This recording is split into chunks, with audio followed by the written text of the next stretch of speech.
കുവൈത്തിൽ പോലീസ് പരിശോധനയിൽ അറസ്റ്റിലായവരുടെയും കയറ്റിയാക്കപ്പെട്ടവരുടെയും എണ്ണത്തിൽ അവ്യക്തതകൾ നിലനിൽക്കുമ്പോഴും ഗതാഗത പരിശോധനകൾ തുടരുന്നതായാണ് പോലീസ് വൃത്തങ്ങൾ നൽകുന്ന സൂചന. ഇന്നലെയും ഇന്നുമായി നടത്തിയ പരിശോധനകളിൽ മാത്രം 24,944 ഗതാഗത നിയമലംഘനങ്ങൾ രേഖപ്പെടുത്തിയതായി ജനറൽ ഡയറക്ടറേറ്റ് ഓഫ് ട്രാഫിക് അറിയിച്ചു. 790 വാഹനങ്ങൾ പിടിച്ചെടുത്തതായും 200ഓളം പേരെ അറസ്റ്റ് ചെയ്തതായും പറയപ്പെടുന്നു. അതേസമയം ട്രാഫിക് വകുപ്പ് ഒരു മാസത്തിലേറെയായി തുടരുന്ന കർശന പരിശോധനകളിൽ 12,000 വാഹനങ്ങൾ നിയമവിധേയമല്ലാതെ രജിസ്റ്റർ ചെയ്യപ്പെട്ടതായി കണ്ടെത്തിയിട്ടുണ്ട്.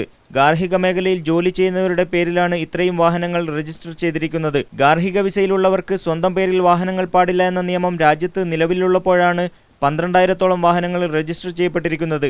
ഇത് ഗതാഗത രംഗത്തെ പിൻവാതിൽ നടപടികളെയാണ് തുറന്നു കാണിക്കുന്നത്. അതേസമയം കുവൈറ്റ് ജയിലുകളിൽ കഴിയുന്ന ഇന്ത്യക്കാരെ സംബന്ധിച്ചുള്ള അവ്യക്തതകൾ തുടരുകയാണ്. 1260 പേരെ നാടുകടത്തിയതായി ഗതാഗത വകുപ്പ് മേധാവി വെളിപ്പെടുത്തിയിരുന്നെങ്കിലും ഇവർ ഏത് രാജ്യക്കാരാണെന്നോ എങ്ങോട്ടാണ് നാടുകടത്തിയതെന്നോ ഉള്ള കണക്കുകൾ ഇതുവരെയും പുറത്തുവിട്ടിട്ടില്ല.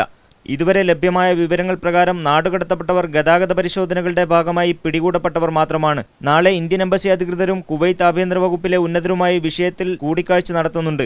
ഈ കൂടിക്കാഴ്ചയോടെ കുവൈത്തിലെ ജയിലുകളിൽ എത്ര ഇന്ത്യക്കാരുണ്ട് എന്ന കാര്യത്തിൽ വ്യക്തമായ ചിത്രം ലഭിക്കുമെന്നാണ് പ്രതീക്ഷിക്കപ്പെടുന്നത്. ഗതാഗത പരിശോധനകൾക്ക് സമാന്തരമായി തന്നെ ഇഖാമ പരിശോധനയും രാജ്യത്ത് സജീവമാണ്. അവധി ദിവസങ്ങളിൽ പരിശോധനകൾ ശക്തമാകുന്ന സാഹചര്യമായതിനാൽ പലരും വീടുകളിൽ തന്നെ കഴിഞ്ഞുകൂടുന്ന അവസ്ഥയാണ്. വെള്ളിയാഴ്ച വൈകിട്ട് 300ഓളം ആളുകളെ താമസ നിയമങ്ങൾ ലംഘിച്ചതിന്റെ പേരിൽ അറസ്റ്റ് ചെയ്തിരുന്നു.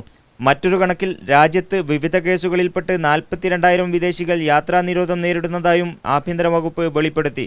മുനീർ അഹമ്മദ്, മീഡിയ 1.